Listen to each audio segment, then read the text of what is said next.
Bueno, buenas noches a todos.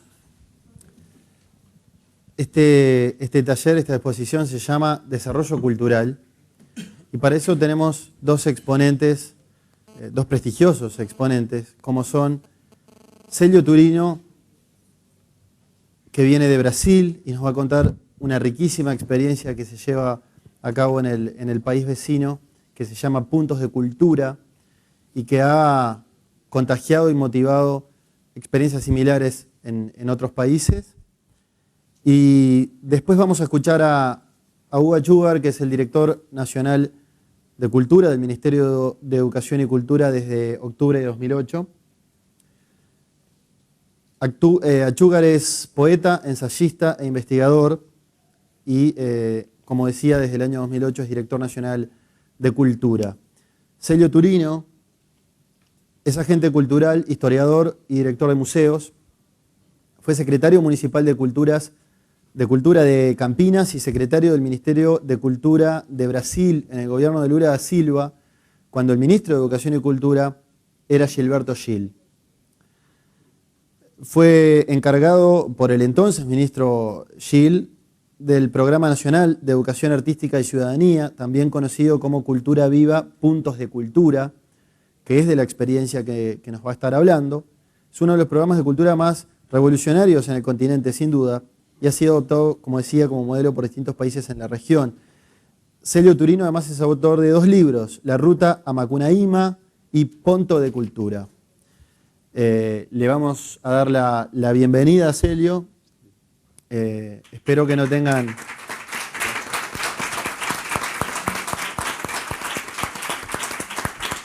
Y espero que no tengan inconvenientes en entender su portuñol. Está bien. Célio, bueno, adelante. Nos interesa saber particularmente que tú lo expliques con tus palabras qué es Puntos de Cultura, cómo nació esa experiencia. Perfeito, está bien. Gracias a todos, a todas. Es una gran felicidad estar acá en Uruguai. É minha segunda vez. A primeira foi em turismo há 20 anos. Então, eu percebo muitas mudanças positivas num país tão lindo, com pessoas que foram tão fundamentais em minha formação como historiador, como Eduardo Galeano, com quem, quando já em minha adolescência, me encantei por sua obra e decidi seguir o caminho da cultura, da história.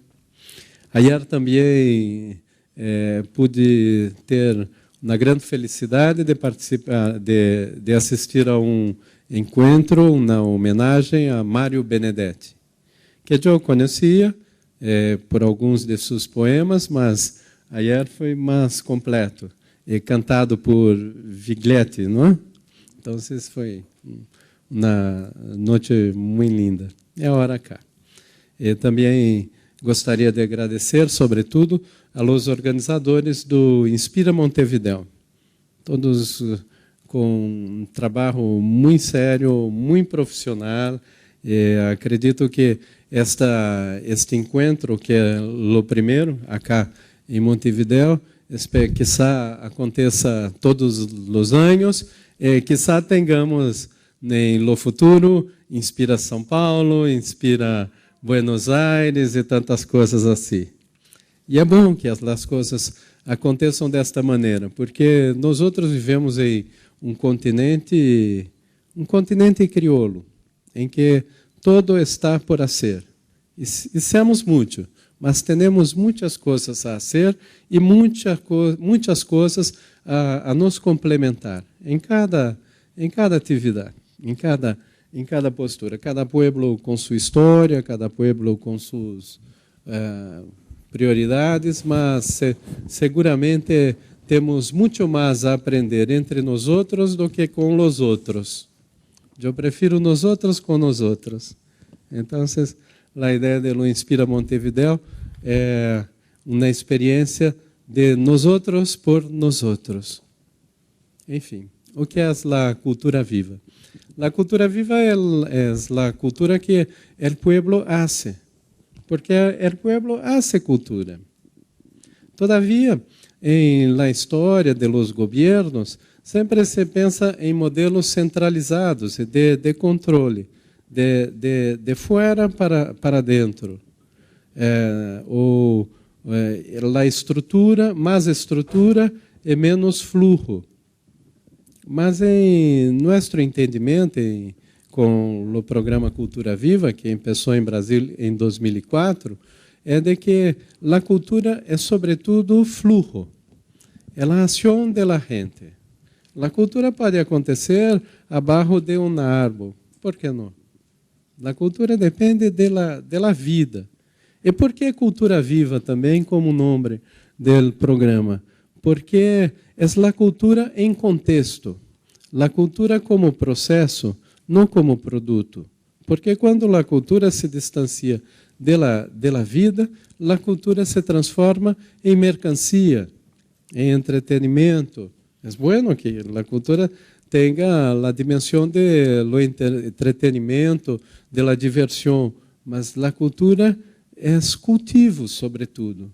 Cultivo de las pessoas, a busca de lugares comunes, a busca de entendimento entre as pessoas. Esta é a ideia da cultura. E também não é uma mercancia. Claro que a cultura se transforma em produto. Sim, eu mesmo tenho livro que agora está em espanhol, tenho poucos exemplares na edição em espanhol de Colômbia, que está afuera, mas há poucos, não trouxe muitos.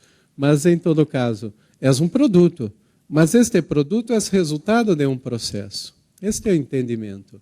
Claro que espetáculo de teatro é produto, mas se este espetáculo de teatro for feito em contexto de vizinhos, como na experiência de Catalina Sur, com na Uruguaia, em Buenos Aires, ele adota outro sentido. Esta é a ideia.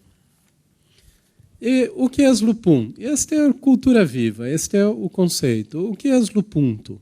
O punto é a sedimentação, a possibilidade de que os grupos culturais tenham recursos, no caso pressuposto governamental, no caso em Brasil de $28 mil por ano para cada ponto, e assim desenvolvem sua cultura por sua mirada. É o inverso, eles que definem como ser. Pode ser grupo indígena que faz suas películas em Amazônia. Há muitos. Há uma rede de cineastas indígenas com os pontos de cultura. Ou jovens em las calles, ou a gente em las favelas, ou grupo de dança experimental, contemporânea. Não é somente uma ação comunitária de los barrios mais pobres. Não. A busca é de uma integração de todas as experiências. Estudo de música erudita também. Há, por exemplo, uma orquestra de violinos com a escola de samba em la favela de Mangueira, por exemplo, que é uma das escolas de samba mais famosas do Brasil, de Rio de Janeiro. Mas é uma escola de violinos. A gente que definiu. E assim, hace suas ações. Começamos em 2004, e para que entendam pouco a diferença entre a ideia inicial e como que se trabalha com o ponto de cultura, em primeiro momento, com a vitória do presidente Lula, e aqui gostaria de falar, não do ponto de vista político partidário, mas do ponto de vista simbólico. A vitória do presidente Lula representou que pela primeira vez na história do Brasil, homem com a história do pueblo, que o pueblo se identificava, ocupou o principal cargo da República. Com isso, a gente acreditou mais em la gente e se dispôs mais a fazer coisas. Então, temos que entender também o contexto em que surge o ponto de cultura. Mas a ideia original não era esta. o presidente solicitou ao ministro Gilberto Gil que hicesse um programa de descentralização cultural. Todavia, a alternativa encontrada era de construção de centros culturais de governo. O governo construiria os centros culturais em bairros distantes, em favelas, em pequenos municípios, e a gente ocuparia. Esta proposta não deu muito certo. Não vou entrar, não temos tempo acá para entrar em detalhes, mas não vingou. Foi bueno que não vingou, porque o foco estava na estrutura. E depois, quem pagaria as atividades? A gente que hace cultura nas comunidades não pode receber também, que há tantos anos, com tanto sacrifício, não teria que ser valorada também? Então, aconteceu um câmbio em Ministério da Cultura e a equipe responsável por estes centros culturais saiu do Ministério em fins de 2003. Por 6 meses, a área encarregada, a secretaria encarregada por este trabalho, permaneceu sem secretário, hasta que Gilberto Gil me contratou, junto com Juca Ferreira, que era seu secretário-geral, depois ministro também, e que eu propus esta inversão de estrutura para fluxo. Por que não investir menos recurso em construções e mais recurso em la gente? Todavia, o fortalecimento da ação da gente não significa que não aconteça um processo de desenvolvimento. Acontece, mas é um desenvolvimento mais horizontal, não vertical, mais horizontal entre os grupos. Um grupo influencia o outro. Eu gostaria de usar acá, e por favor me diga quanto tempo tenho. Nenhum problema. Tá bem. Vamos acá. Eu prefiro utilizar uns pequenos dibujos, porque assim também ultrapassamos os limites do idioma, não? É mais fácil para mim e também para vocês. Vamos imaginar acá um ponto, não? Um ponto que poderia ser um grupo de teatro comunitário, um grupo de dança tradicional, por exemplo, de imigrantes italianos no interior de Brasil, um grupo de jovens, e vamos imaginar outro, e outro, e outro, e outro. Sim? Esses grupos já desenvolvem seus trabalhos. Todavia, até os pontos de cultura não tinham um reconhecimento. Muitos nem eram reconhecidos como grupos que faziam cultura. Por exemplo, os afrodescendentes em terreiros de candomblé. Não era considerado cultura. Na cultura mais como belas artes era percebida, mas numa mirada de fora, europeia. Não? Então, fizemos o seguinte. Com o ponto, se fortaleceu a autonomia e o protagonismo dos grupos.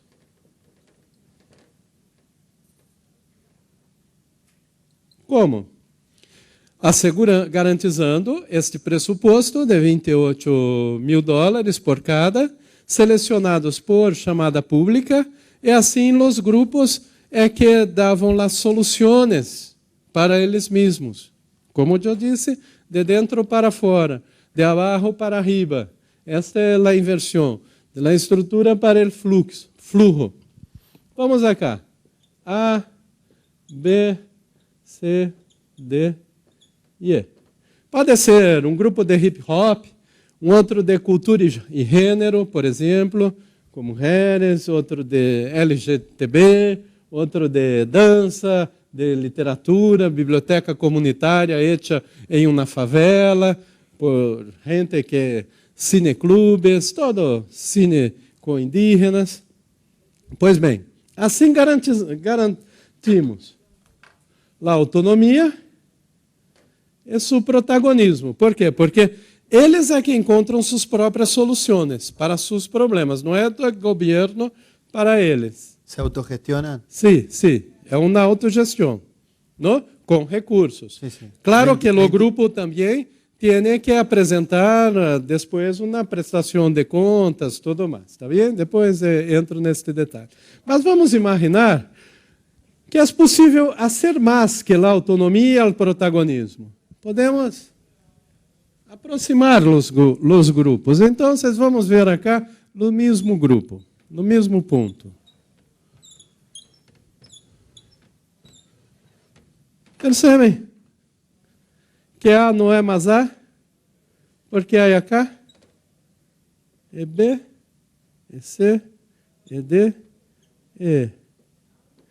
Aí essas intersecções estão vendo acá um pequeno A e também um pequeno B. Se distanciarmos, será A, B, B. Mas não é A, B, B. Não é, porque B não é mais B. B tem esta influência. Como poderia explicar? Por exemplo, os grupos de jovens de hip hop protestam, não? Têm sua linguagem própria, são contra a explotação, suas músicas, mas são muito machistas, não? E, por vezes, um grupo de gênero pode ser para o grupo de hip hop, sim, mas suas músicas são preconceituosas também.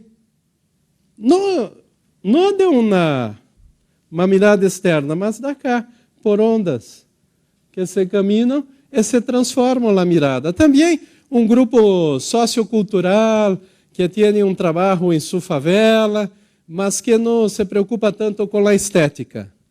E aí um outro grupo mais preocupado com o apuro estético.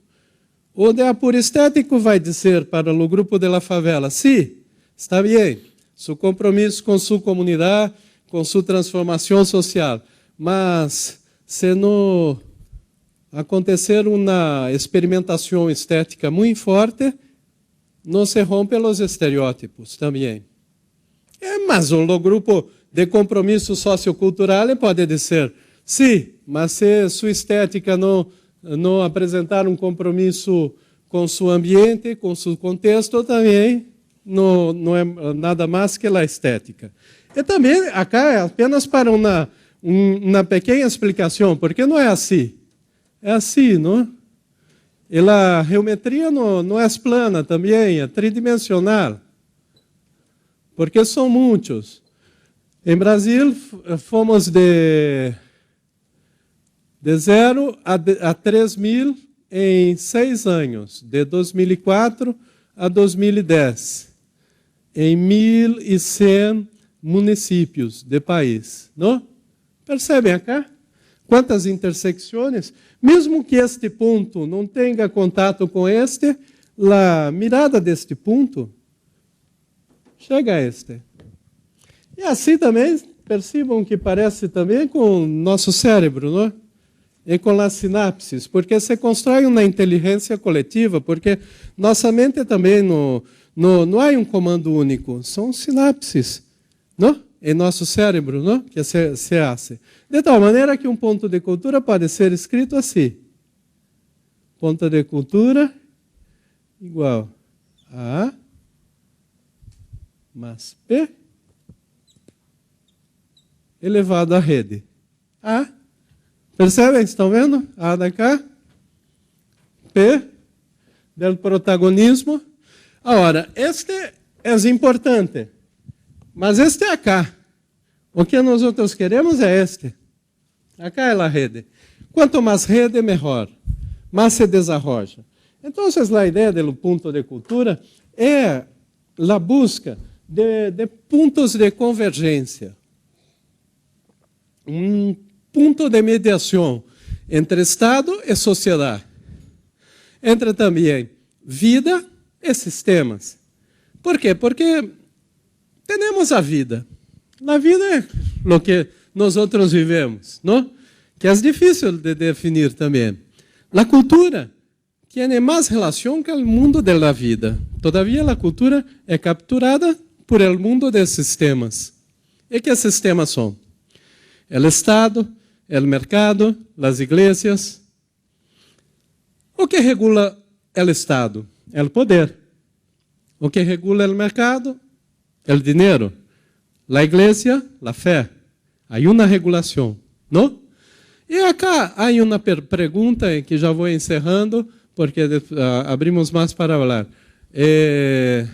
Por que se nós outros, como humanidade, construímos os sistemas, por que nós outros nos deixamos capturar por los sistemas?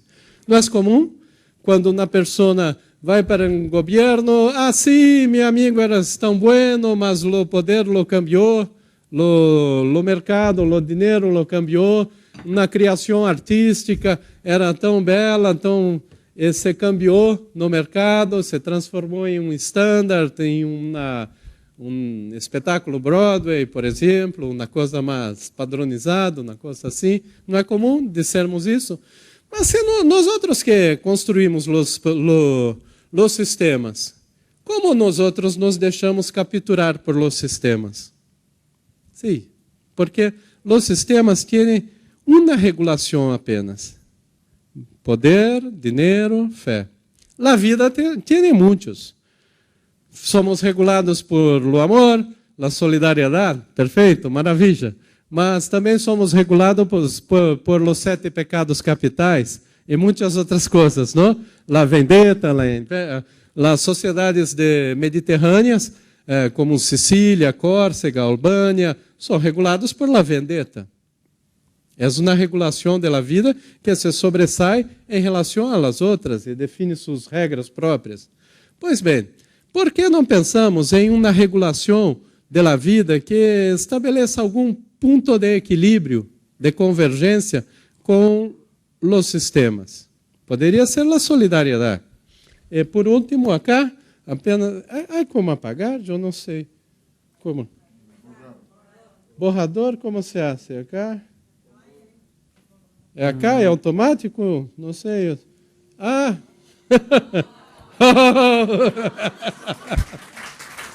Que beleza! Não conhecia. Vou pedir em los próximos lugares, vou solicitar uma coisa dessa. Se inspira Montevideo, mais uma coisa. Tudo se aprende, não? Eu diria, então, acá, apenas para recapitularmos, vou para vida, sistemas, não? Sim, sistemas regulados, mercado, Estado, igreja.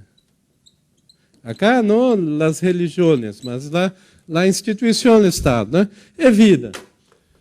Mercado, dinheiro, poder, fé.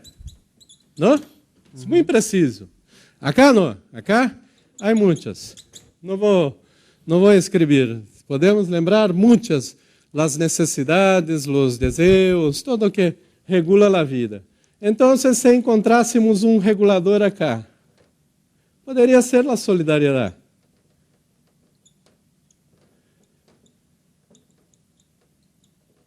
Mas como se constrói a solidariedade também? Porque é um ato cultural.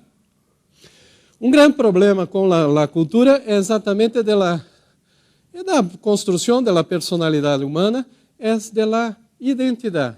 O que é a identidade? São nossas raízes. Como nós outros temos um ponto de apoio para avançarmos, para irmos adelante. Não? É difícil encontrar sua identidade.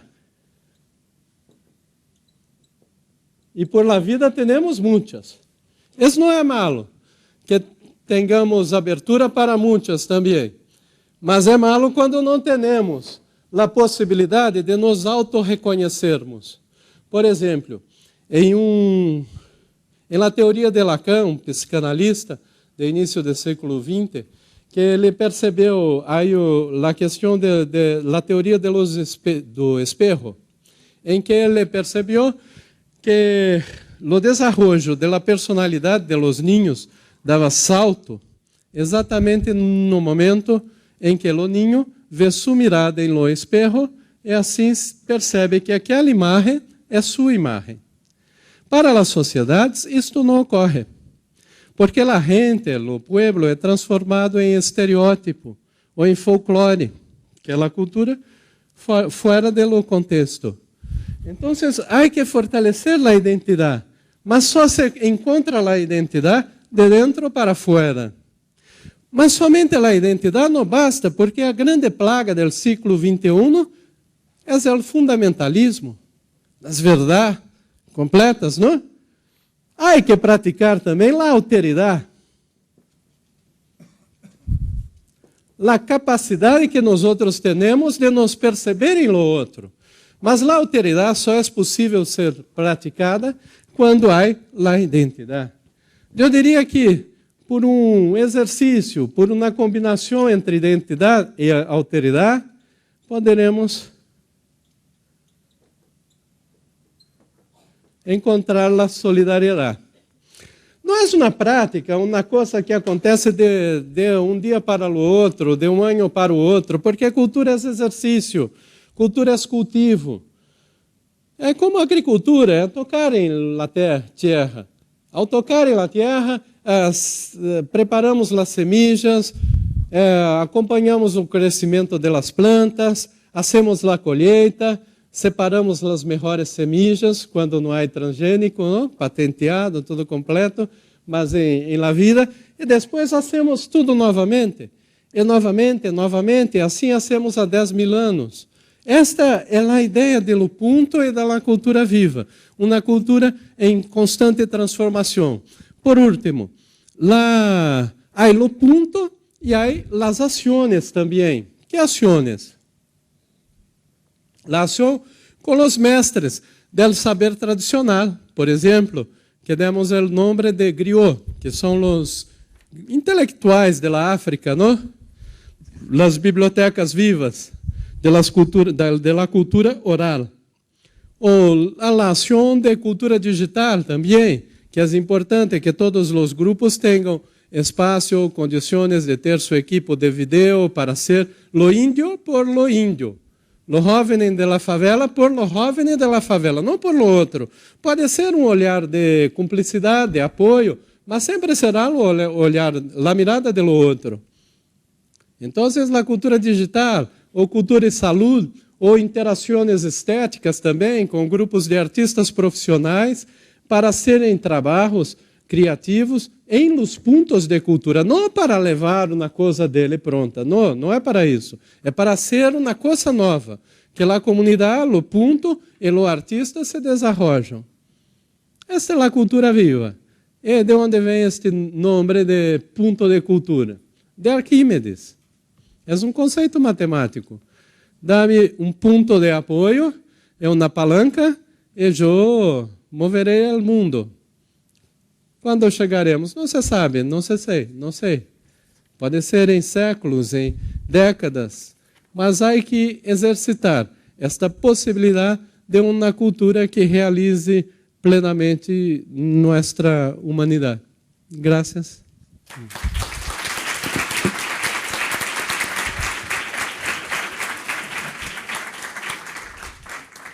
Tengo un par de preguntas. Primero, no, tudo bem. La dotación económica a cada punto de cultura, $28.000, me dijo. Sí, por año. Por año. ¿Durante cuántos años? Depende del desarrollo. 3 años. 3 años. Sí. Depois, eu acredito, agora, no momento a ideia era de 3 anos e só. Agora eu creio que é necessário continuar, desde que seu trabalho foi... ¿Sigue vigente esto? Sí. ¿Se transformó en una política de Estado? Não. Aí, o programa ganhou uma grande dimensão hasta 2010. Com o câmbio de governo, mesmo sendo do mesmo partido, se cambiou a prioridade. Não se percebeu mais a coisa assim, e se volveu a perceber a cultura enquanto mais estrutura, belas artes, a política, por exemplo, de direito de autor, que acá não falei, que trabalhávamos com software livre, Creative Commons. Se cambiou a visão. Agora há câmbio no Ministério da Cultura esta semana, então vamos ver como se segue. Esta herramienta sigue ou não? Sim, mas todavia, como a política estava muito implementada por toda a federação, não se cortou plenamente, se modificou a ênfase, se reduziu o entendimento, se quebrou a narrativa, sobretudo o encantamento, porque o encantamento também é elemento importante no racional, mas muito importante na construção da ideia. Há também projeto de lei da deputada Jandira Fegali, mas que ainda está tramitando no Congresso. Bien. Y por último, una cosita que quedó en el tintero, usted dijo que después la contestaba. ¿Cuál es la contrapartida que el Estado le exige al Punto de Cultura por ese dinero? No primeiro momento, era uma contrapartida de 20% em recursos próprios. Depois, a partir de 2007, fizemos acordos com grandes municípios e também com os estados, os departamentos acá, e estes é que deram a contrapartida. Então, não há mais uma contrapartida em dinheiro. A contrapartida é que a gente hace aquilo que a gente sabe fazer de melhor, que é falar com sua gente. Eu creio que é isto. La pretensión es descentralizar la cultura, ¿no? Sí, sí. ¿Usted entiende que, en definitiva, mirándolo en perspectiva, se ha logrado? Creio que sim, porque mesmo com todos os atropelos, dificuldades, há também que levar em conta que o Estado não está preparado para falar com o povo desta maneira. Porque Estado, não Estado em Brasil ou em qualquer lugar, em todo lugar, Estado é controle, é imposição. Não? Este é o sentido do Estado. E, com o conceito do ponto, é o inverso, é perda de controle. Então, há dificuldades. Eu creio que há que exercitar mais pouco de tempo. Pero se chegou a zonas lejanas de lo que es la capital de Brasilia o de las grandes urbes de São Paulo, de Rio. Sim, sim. Em 1.100 municípios, há 6.000 municípios em Brasil. Onde? Em la fronteira com Peru, com indígenas, dentro do Parque Nacional del Xingu, em favelas. Também foi hecho dessa maneira, porque até então, em Brasil, tínhamos um outro mecanismo de financiamento de cultura, de financiação, que é a Lei Rouanet, uma lei de renúncia fiscal que transfere para agentes do mercado, para as empresas, a definição de recursos.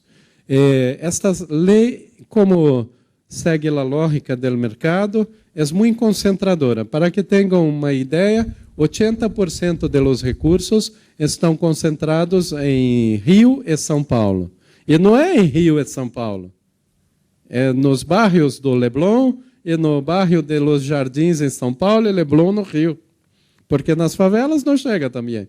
Então, é muito concentrador. E para que perceba a proporção, como há muito por fazer. A Lei Rouanet destina 700 a 800 milhões de dólares por ano para financiamento de grupos culturais. O Ponto de Cultura o Cultura Viva em seu melhor momento, alcançou 70 milhões de dólares. Então, a proporção de 10 por 1. Todavia, percebam, com 70 milhões de dólares, são 3.000 grupos culturais beneficiados em 1.100 municípios. Com 700 milhões de dólares, em La Lei Rouanet, temos 20.000 projetos por ano. Destes, 80% não capta único real, porque o grupo é aprovado por el governo, mas depois tem que conseguir a plata com a empresa. Então, não consegue. 80% não consegue nada. Tá bem? Dos 20%, 3%, que representam 100 grupos, conseguem captar 50% deste recurso. 100 grupos em 20 mil captam metade de los recursos. É muito concentrador, percebam? A ideia da Cultura Viva foi inversa. Temos até hasta algumas teses de mestrado e doutorado que agora demonstram esta inversão. Mas, como percebem, cultura não se cambia de um dia para o outro. É mais fácil fazer uma revolução econômica, política, social do que cultural. Então, há que fazer. Tanto que foi tão pouco que avançamos e depois houve uma certa regressão. Agora vamos ver como se cambia novamente. Para terminar, ¿se puede estimar la inversión total del Ministerio en estos proyectos? Sí, entonces, para la Cultura Viva, no mejor momento, yo no estoy más en gobierno, ahora soy un escritor, historiador y difundo la idea, ¿no? Teria os dados de 2010, de agora não sei, mas em 2009, 10 não sei porque já estava fora na maior parte do tempo. Em 9 alcançamos o melhor momento, ¿no? 70 millones de dólares. Bien. Bueno, y ahora vamos a, si quieren podemos agasajar con un aplauso a Celio.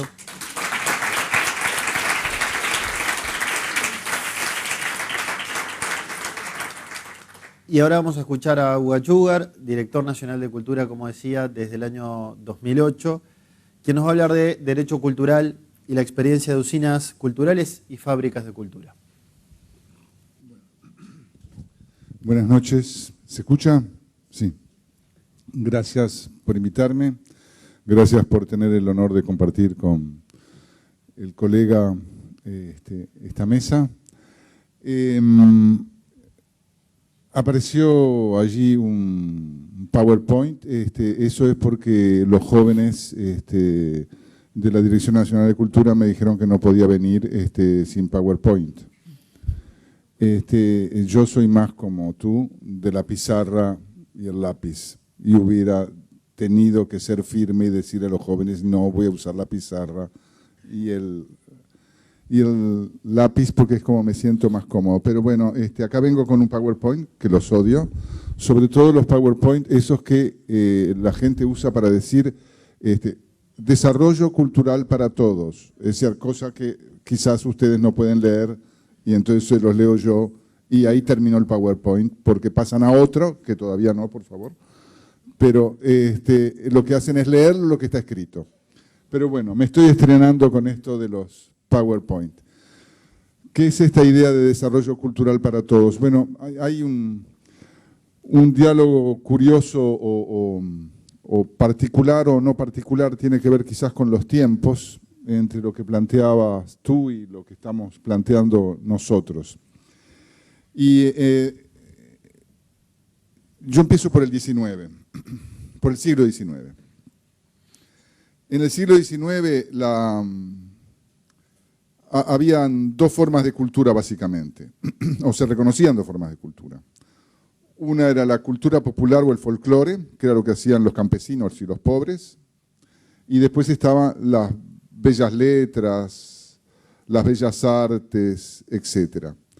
Y bueno, y eso era un poco la cultura. Cuando surgieron los países, o empezaron a surgir los países, fueron la creación de las bibliotecas nacionales, de los museos nacionales de arte, de los museos de antropología, etcétera, de las exposiciones de pintura, de los premios de letras. Eso era la política cultural. En el siglo XX, con el cine empieza en el XIX, pero florece en el XX, con el cine, la radio y la televisión, viene lo que se llama la industria cultural o la cultura masiva, que genera toda una polémica que no importa, pero que tiene que ver con esta industria muy fuerte, con la industria y con una inversión que tiene que ver mucho con el mercado, ¿no? Porque además se crea todo un mercado, donde básicamente nosotros, y cuando digo nosotros, los ciudadanos y nosotros, los que no éramos grandes productores de cine o de televisión o demás, éramos básicamente espectadores. El siglo XX construye fuertemente este personaje que es el espectador. El espectador que es pasivo, porque va, se sienta en el teatro, en la sala de la casa, en la silla, y escucha lo que otro produce y recibe. Por eso se dijo durante tantos años de Uruguay, cuando no teníamos, por suerte eso cambió, que éramos un país lleno de críticos de cine, pero sin cine, ¿no? Porque ahora se dice que somos 3 millones de directores técnicos. Cine, exacto. Ahora, por suerte, eso está cambiando. Pero el final del siglo XX, el XXI, creo que trajo algo que a mí me parece que es fundamental, que es un par de nociones, todas relacionadas. Una, la de derechos culturales como un derecho humano fuerte, y la idea del desarrollo cultural para todos, que es por eso de lo que quería y estaba hablando. Pásame a ver al segundo cosito. Y esto viene de la mano de la idea de ciudadanía cultural. Ciudadanía cultural no existía en el Ministerio de Educación y Cultura. No había nada que se llamaba ciudadanía cultural. Había programas de inclusión social, cultura íntegra, etcétera, pero no había esta noción de ciudadanía cultural. La ciudadanía es la del 19 y la del 20 era por el poder votar, elegir y ser elegido. Pero no había una dimensión de ser ciudadano culturalmente en ejercicio de los derechos culturales. Curiosamente, y ahí viene el diálogo entre Brasil y Uruguay, que es muy interesante, se viene desarrollando en los últimos años esta noción muy fuerte de ciudadanía cultural. Brasil tiene dentro del ministerio un área, una sección que se llama ciudadanía cultural.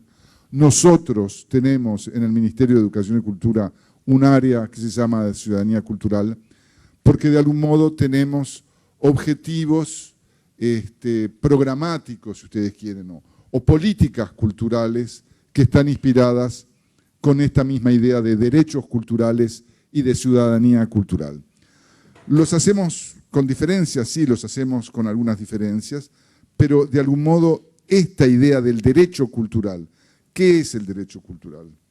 El derecho cultural no es solo el derecho a la libre expresión, el derecho a la libertad de palabra, que eso de algún modo ya existía y la reivindicamos, sino es el derecho a la diversidad cultural, a que cada quien se exprese en su diversidad étnica, cultural, sexual, etc.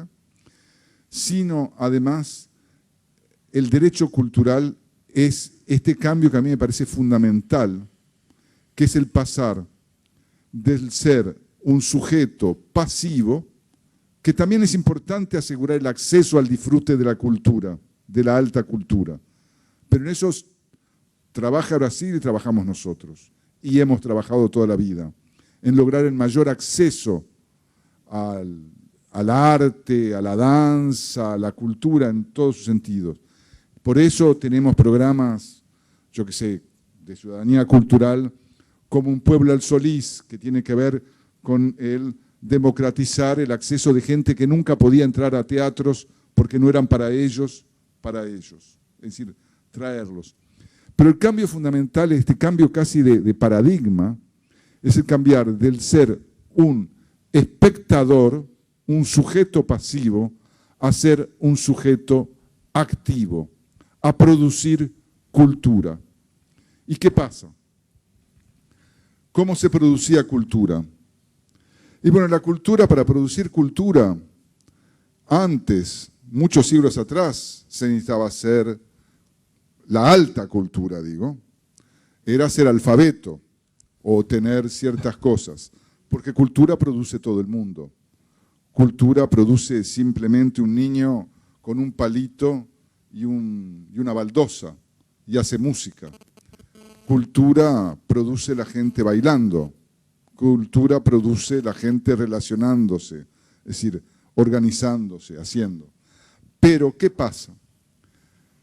Hay un momento, con la transformación del siglo XX, con la industria cultural, donde para hacer cultura o para hacer producción artístico-cultural no alcanza simplemente con tener las ganas, tener la idea, tener la inspiración y la creatividad.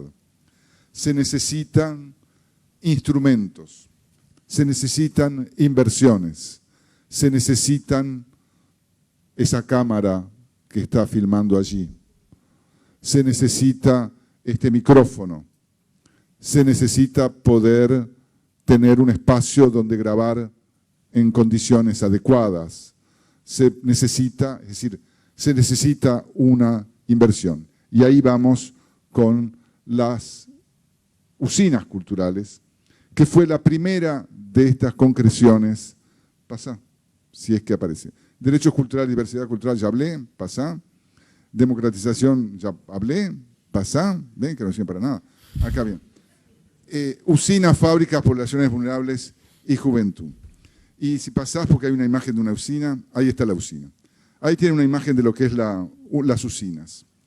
Las usinas culturales son emprendimientos que el Ministerio ha hecho junto con los centros MEC, que es otra cosa.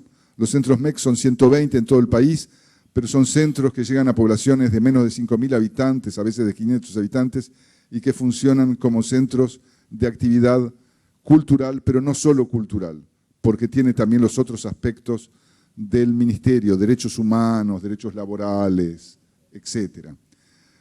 Las usinas tienen un estudio de grabación de audio, instrumentos musicales y además un centro, una sala de filmación con cámaras de video y una isla se le llama a esta computadora que permite hacer el montaje, el editing. Y hay profesores que ayudan a la gente. Tenemos usinas en asentamientos de Montevideo o en barrios marginales. Tenemos en varios departamentos, Rocha 33, Cerro Largo. En Cerro Largo es una usina móvil que se desplaza de un pueblo a otro, en Salto, etc. Pero tenemos además en la cárcel de Paysandú, en el Concar, en la cárcel del Concar, y tenemos en la cárcel, tenemos en la cárcel y tenemos en la Brigada Aérea número 2 de Santa Bernardina en Durazno. ¿Por qué? Porque lo que entendemos es que el desarrollo cultural, el acceso democrático para todos, no es solo para la clase media. Las usinas no fueron pensadas para que el grupo de la esquina que hacía danza contemporánea o excelentes cómics o no sé qué, hiciera su arte, siempre tenía la clase media. No. Ellos tienen los recursos y las formas y las instituciones. Y hay otros programas en el Ministerio que sirven para eso. Los fondos concursables, que se distribuyen muchos recursos, los apoyos económicos que hacemos a todos estos emprendimientos. La ley no es Rouanet en Uruguay, se llama la ley de fondo de incentivo, tenemos una ley similar.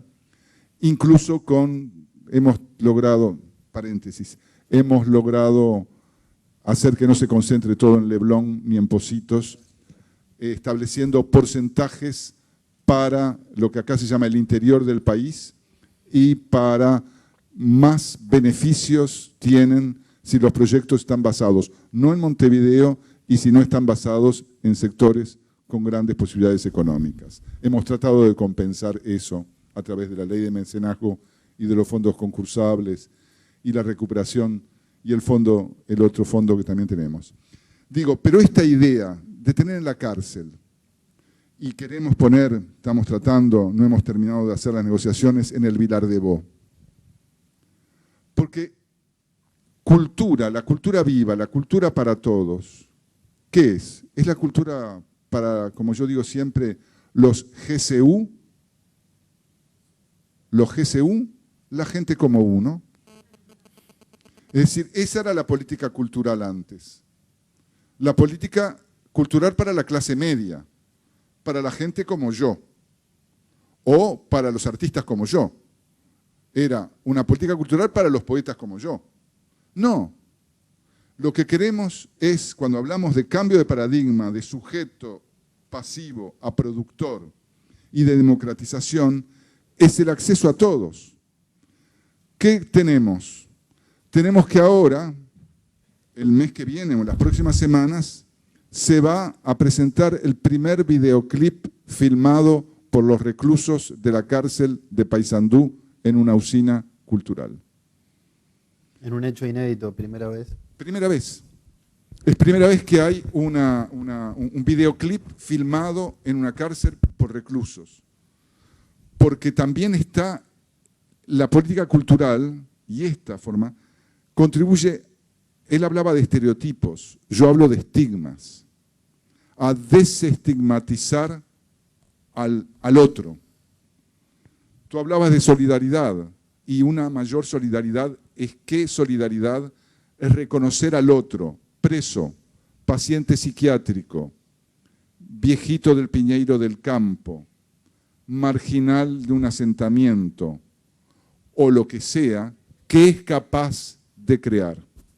Habrán visto quizás ustedes el videoclip de Don Connie, no sé si lo vieron, fue hecho en la usina de Casaballe, ¿no?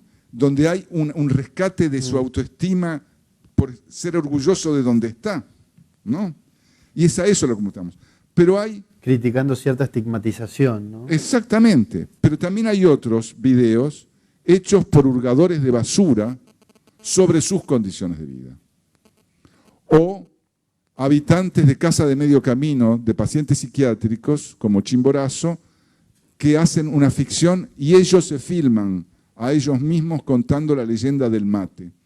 Las usinas no tienen censura, no tienen programa, cada quien filma lo que quiere. Los técnicos intervienen para facilitar lo que ellos quieren decir, pero nosotros no ponemos ninguna agenda cultural. En ese sentido, las fábricas, que creo que están en la otra, en la que viene, las fábricas de cultura, es otro emprendimiento. No tanto vinculado a lo audiovisual, sino a algo que también hablaba de saberes y tradiciones y oficios. Hay saberes y oficios tradicionales en Uruguay que se están perdiendo, o que se han perdido, o que se corren. Pero además hay poblaciones vulnerables que no tienen la posibilidad de hacer sustentable sus tradiciones y oficios. Ahí ven una partecita de unos muebles de cardo que se hacen en Colonia. Hay 25 de estas fábricas. Algunas de ellas son con un criterio además de emprendimiento, de desarrollo económico, como una vía de constituirse en una especie de pequeña pyme, ¿no? Hay Butiá en Rocha, donde desde el Butiá se hace mermelada que se vende en supermercados, como la tienda inglesa. Hacen cajitas, hay muebles, hay ladrillos con diseño vitrificados en Rivera, etcétera, donde es gente, jóvenes además, mujeres, que a través de la transmisión de saberes u oficios que corrían el riesgo de perderse, recuperan su identidad, pero al mismo tiempo que recuperan su identidad, recuperan su dignidad, porque valorizan lo que era un saber aprendido. De estas tenemos 25 y ahora que Uruguay mandó a Helsinki una muestra de diseño a la capital mundial del diseño, que fue este año Helsinki, mandamos una muestra de diseño uruguayo y fueron 2 ejemplos de diseño de las fábricas de cultura. Es decir, esto tiene que ver, la palabra es horrible, es una traducción del inglés, yo la odio, pero no hemos conseguido nada mejor. Empoderamiento. Empoderamiento, empowerment. No hay... Sí, Sí. es horrible, pero no hay otro. Empowerment, empoderamiento. Pero creo que tiene que ver con todo esto. Las usinas, las fábricas, tienen que ver con este empoderamiento como un ejercicio del derecho cultural. Y esto me parece que es un cambio de mentalidad central, porque implica esta reivindicación del derecho a que yo me expreso, yo produzco, no me dice el otro no me representa, el otro no dice lo que yo quiero ser o hacer. En ese sentido, fábricas tenemos en la cárcel de mujeres, tenemos en el Concar, tenemos en el Vilar de Bo y tenemos en todos estos pueblos y pueblitos del país. Hay unas muñecas que hacen en Toledo que son una joyita, hay títeres, hay cantidades de cosas. Con una creatividad, los títeres están hechos de mates, además, bellísimos. Es decir, esto me parece que es el nuevo cambio. Y pongo usinas y fábricas como 2 caras de algo que uno decía, bueno, pero esto no tiene que ver con los puntos de cultura. Sí tiene que ver con los puntos de cultura en un sentido. En Uruguay tenemos 3 cosas que podrían relacionarse estrictamente con puntos de cultura. Lo que intentó hacer la Intendencia de Montevideo con las esquinas de cultura, los centros MEC y las usinas de cultura. Como surge claro de lo que contó, el formato es diferente. Pero yo creo que si bien el formato puede ser diferente, es decir, en un lado es, él decía, de abajo arriba, y nosotros, esto está instalado desde arriba. Está instalado desde arriba del ministerio, la usina, pero hay una apropiación. Tanto es así que, ¿qué pasó? Firmamos con Brasil, lo firmamos con Juca Ferreira, lo volvimos a firmar con Nueva Holanda, lo firmamos además con Río Grande do Sul, un convenio por el cual para la frontera de Uruguay y Brasil vamos a tratar de crear una especie de híbrido entre usinas culturales y puntos de cultura, es decir, que funcionen en las fronteras. Lo otro interesante es el gobierno de Brasil, que conoció el proyecto de usinas culturales, lo visitó, le gustó, además, ha intentado replicar, tiene un plan piloto en Brasil, van a ser 120, van a comenzar probando, es Brasil, claro, ¿no? Van a comenzar probando con 120 usinas culturales, que le llaman usinas culturais, porque respetaron el nombre, en los lugares con mayor conflictividad y mayor índices de delictivos en algunas prefecturas de Brasil. Porque, ¿qué han descubierto los políticos? Y eso lo han descubierto nuestro gobierno, lo ha descubierto Brasil, lo han descubierto otros países. Que estas acciones culturales, además, contribuyen a la convivencia y contribuyen a la seguridad y a eliminar o a contrarrestar el tema de la fragmentación social, a una especie de recuperación del individuo. Incluso hasta por darle oportunidades para hacer cosas, ¿no? Exactamente. O sea, por combatir el ocio.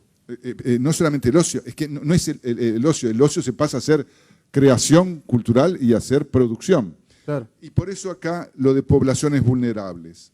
Es decir, la ciudadanía cultural tiene como objetivo, ya lo decía y empiezo a cerrar, no la clase media. Para la clase media tenemos todas las políticas que hay desde siempre. Todos los apoyos, todos los premios, todos los programas que siempre se han venido a hacer y se siguen haciendo. Pero eran estas poblaciones vulnerables. Y la próxima, la juventud, quienes no estaban en el centro de las políticas culturales.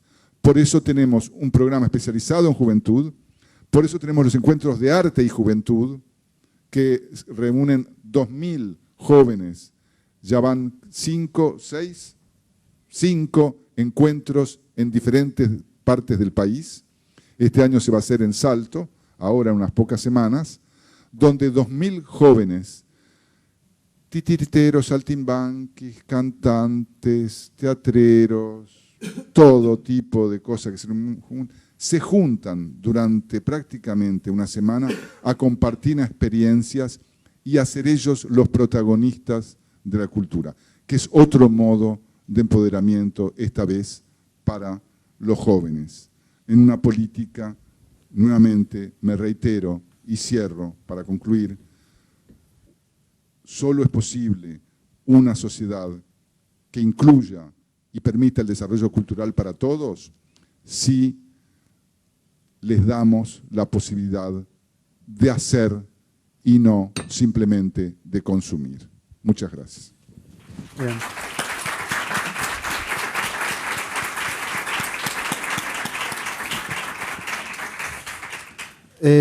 Tenía una inquietud que ya me la contestó, que es qué puntos de contacto hay entre los puntos de cultura brasileños y lo que vendría a ser en Uruguay los centros MEC o las usinas. Creo que me la contestó, pero si quiere agregar algo más. No, está aclarado, pero quizás conviene decir que en las reuniones bilaterales que hemos tenido desde antes, desde Gilberto Gil, pero con Juca Ferreira, con Holanda y ahora supongamos que vamos a seguir, y con Río Grande do Sul, Uruguay y Brasil han firmado acuerdos de colaboración porque es obvio que tenemos los mismos criterios y objetivos en políticas cultural. Lo que sí no mencioné, y creo que vale la pena, para la autoestima uruguaya vale la pena, las usinas culturales fueron declaradas por UNESCO como ejemplo de buenas prácticas culturales a nivel mundial. Bien, muy bien. No, lo otro que quería preguntarle es qué inversión hay de parte del Ministerio de Educación y Cultura en usinas y fábricas.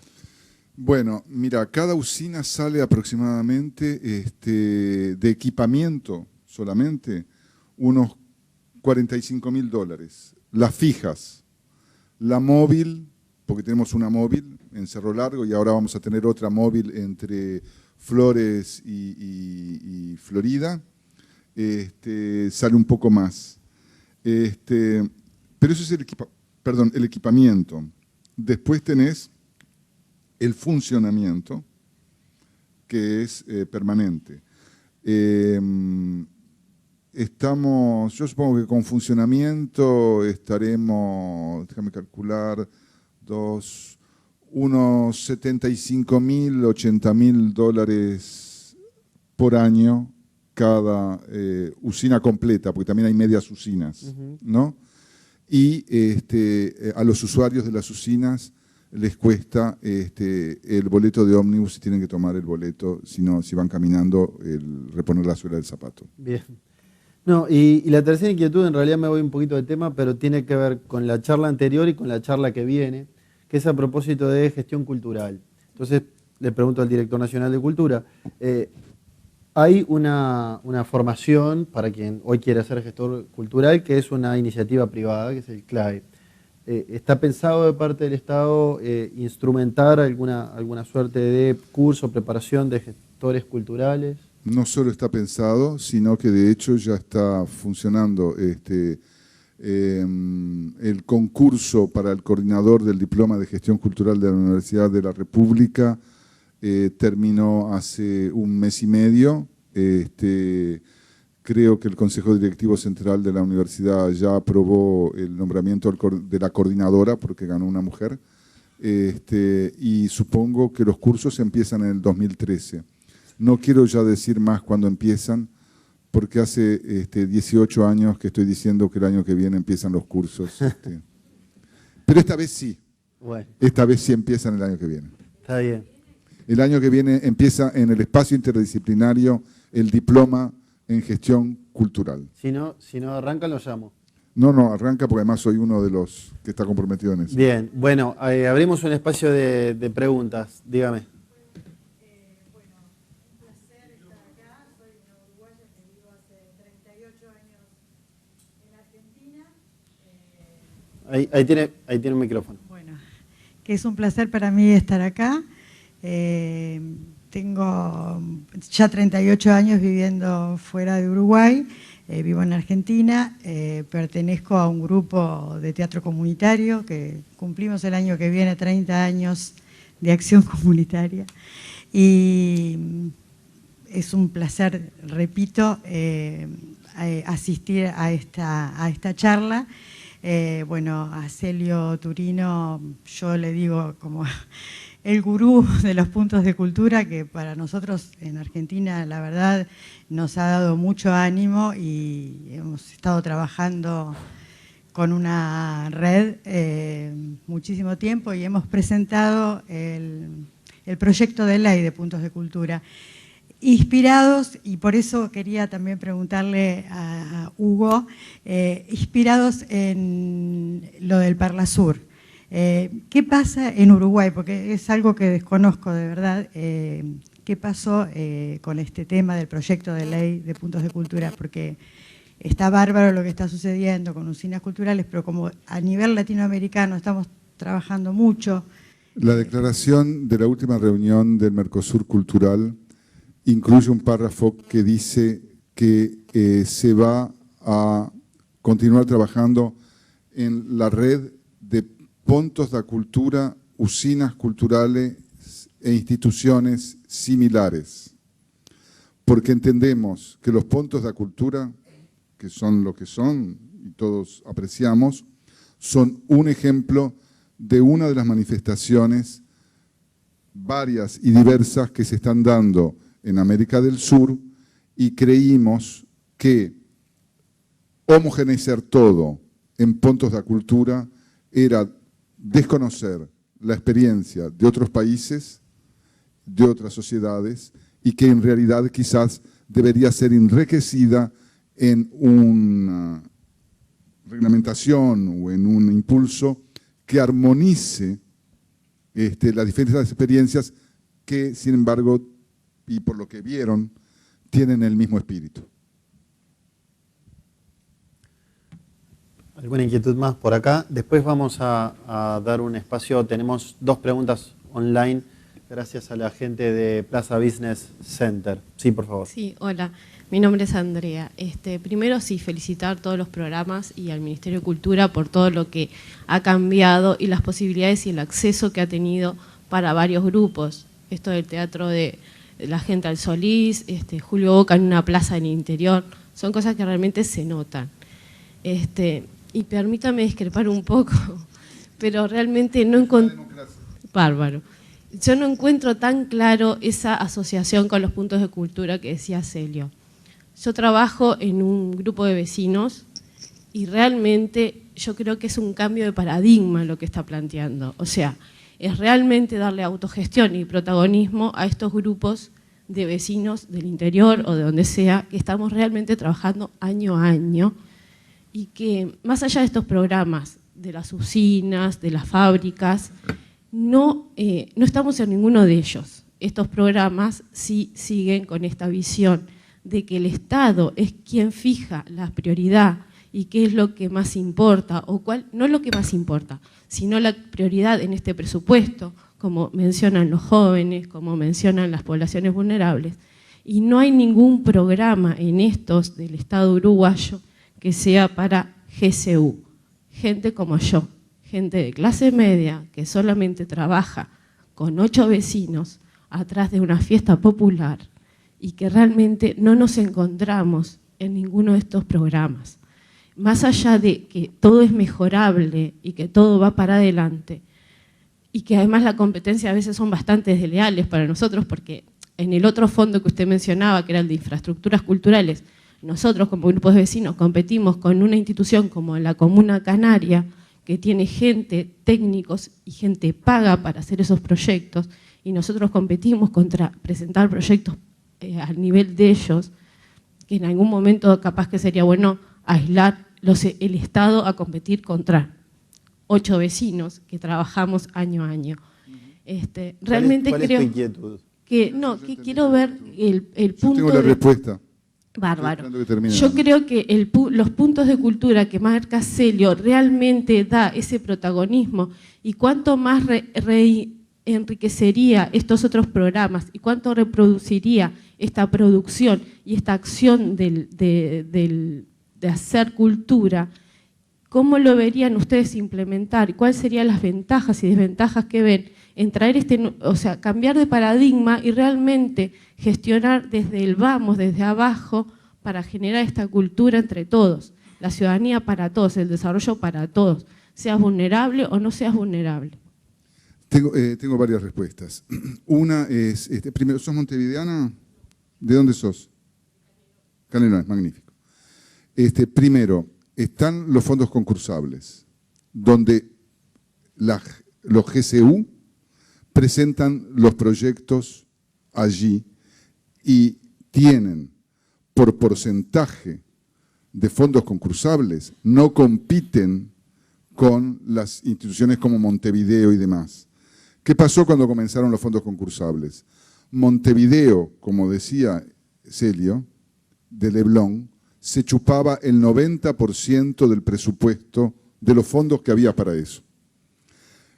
Instalamos una cosa que se llama fondos regionales, por los cuales el 60% de esos fondos son para las regiones y para los departamentos, y compiten en mucho mejores condiciones. Es más, el último fondo concursable ha hecho que la participación de los fondos de Canelones y del resto del país haya crecido enormemente con respecto a años anteriores.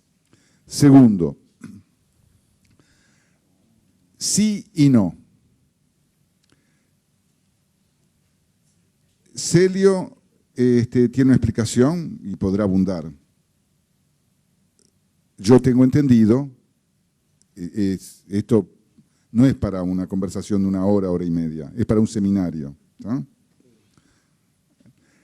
Que de los 1000 y pico, o no me acuerdo cuántos, puntos de cultura, si Celio me corrige si me equivoco, no todos fueron historias de éxito, ¿no? Es decir, no por el hecho de que tú tengas un emprendimiento o un interés y pongas, ya funcionó maravilloso. En el caso nuestro, nosotros entendimos que hay, no te hablo de Montevideo, dejo esquinas de cultura afuera, ¿tá? Te hablo del resto del país.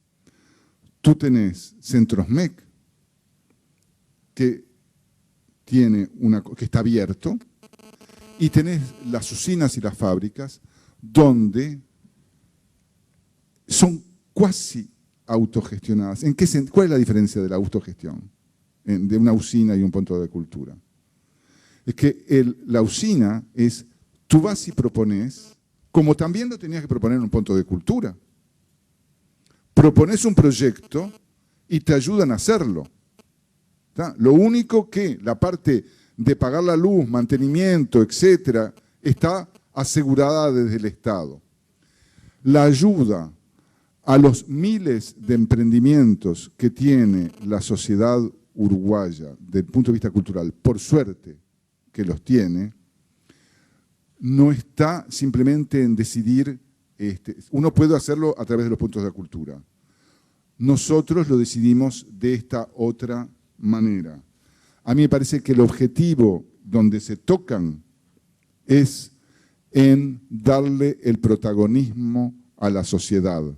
La diferencia, y es una diferencia así, por eso el híbrido que queremos hacer en la frontera entre puntos de cultura y usinas es un desafío que tenemos Brasil y Uruguay, es cómo combinamos esto. Fíjate, él decía, un grupo LTBG puede ser un punto de cultura, ¿no? y han habido muchos puntos de cultura ETBG, no sé cuántos, pero hubo unos cuantos. Nosotros tenemos programas para grupos LTBG, aparte. Entonces, simplemente, la diferencia está en que todo eso que está unido en una cosa que se llama punto de cultura, en nosotros se llama ciudadanía cultural. Y son decenas de proyectos que tienen que ver con el ETBG, con viejos, con jóvenes, con afro, etcétera, etcétera, etcétera. Espero haber respondido. Si me permitís, tenemos las preguntas online.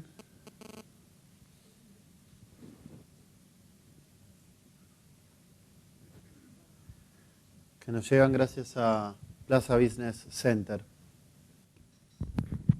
Sí, bueno, tenemos una primera pregunta que hace Patricia de La Paz, Bolivia. Pregunta a Celio Turín, le gustaría saber qué importancia tuvo Internet en el desarrollo del programa Puntos de Cultura.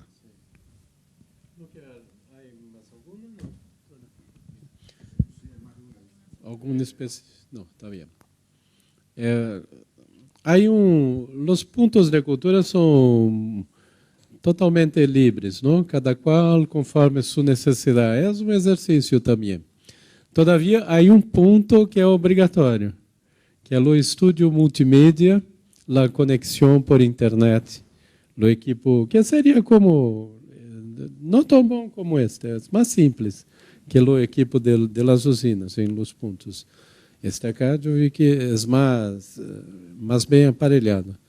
Y es vital, porque como yo demostré acá, la intersección entre los puntos, que no es somente presencial, mas en rede, es fundamental para que ocurra este desarrollo horizontal.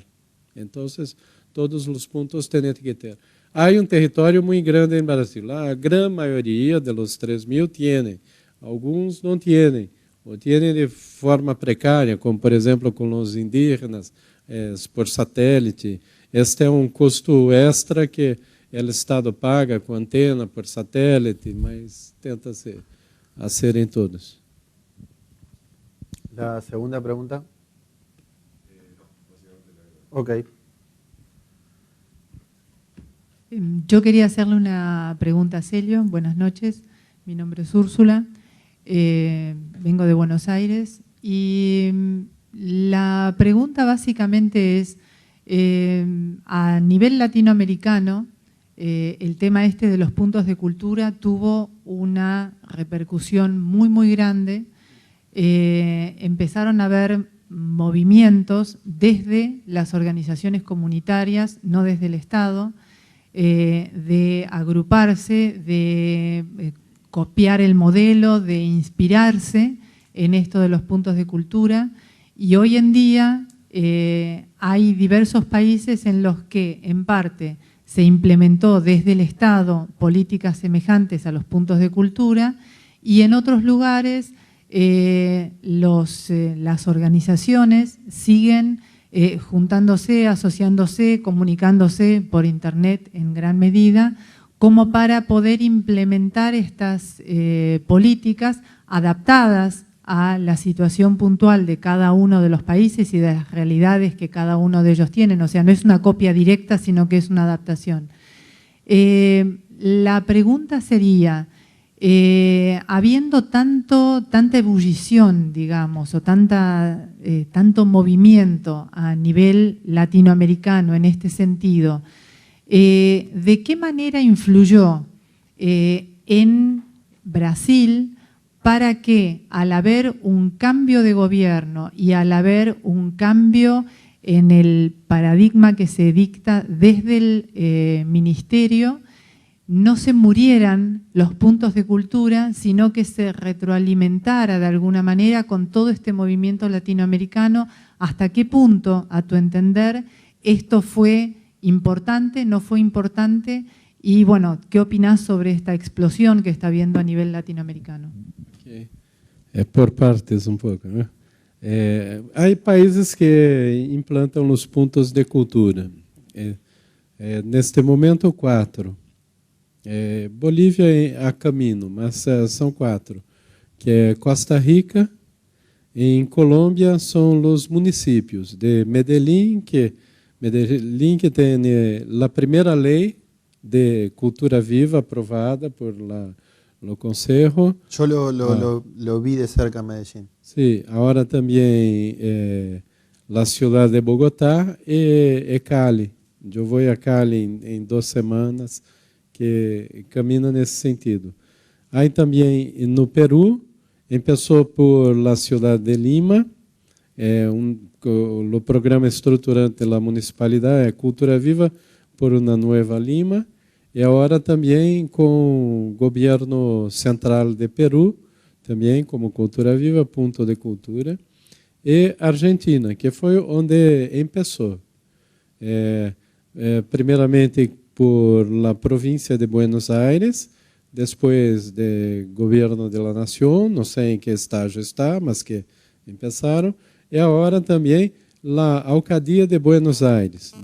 De acá de Montevideo, eu vou a Buenos Aires por 2 dias em uma atividade com a alcadia, que tem interesse. O que é muito positivo, porque demonstra que o programa se transforma em uma política pública em Argentina para além dos partidos, sobretudo em uma sociedade muito partidarizada como a Argentina, não? Porque a alcadia tem uma outra posição política, mas é muito bueno, eu creio, porque assim se universaliza. Há um movimento também que em 11 países ao todo, mas os que estão mais institucionalizados são esses 4. Este movimento da América Latina foi muito positivo para o Brasil, eu diria, porque aconteceu um câmbio, não se desmontou a Cultura Viva e o Ponto de Cultura em Brasil. O atual governo segue apoiando, mas com outra ênfase, que com na quebra narrativa e de encantamento, que eu não falei aqui, mas em la cultura é muito necessário o encantamento, a magia, não?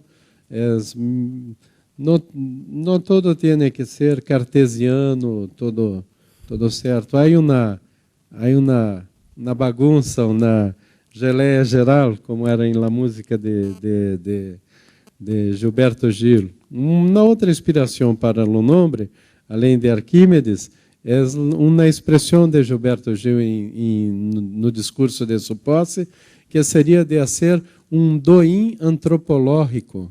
O doim é ir direto ao ponto, não? Liberar energias de um organismo vivo. Então, esta é a ideia. Com a força fora do Brasil, o próprio governo em Brasil não reduziu tanto, não? Aí agora um processo de idas e vindas. Eu gostaria de fazer apenas um último comentário, que é sobre o que o Hugo disse. Eu creio que são programas e ações complementares. Eu percebi bem, porque trabalho há mais de 30 anos com gestão cultural, não? Eu creio que as usinas, também os centros MEC, não? Das fábricas eu não conhecia. Eu percebi também muito positivo, eu que percebi as mais destinadas aos ofícios, não? Da cultura, os saberes e ofícios. Então, eu percebo que são um bom caminho seria uma ação complementar, não? Não que é um ou outro, não é assim. Há um processo de complementariedade. O que me encanta muito aqui em Uruguai, eu percebo também, é sobretudo esta percepção, acá uma percepção de fora, mas que eu creio muito positiva, pelo menos essa percepção do papel estruturante da cultura com a educação e sobretudo uma possibilidade de integração efetiva, porque a educação sem a cultura é ensinança apenas, não? É instrução apenas, não? Então, eu percebo que acá há isso. É que se percebe em las calles, com a gente, que é mais gentil. Sim? respeite mais o trânsito, os pedestres, eu percebo isto. Todo isso é resultado deste processo de cultivo cultural. Pelo menos é uma impressão de fora, mas creio que é real. Bueno, les pido un fuerte aplauso para Hugo Achúcar y Celio Turino. Ahora.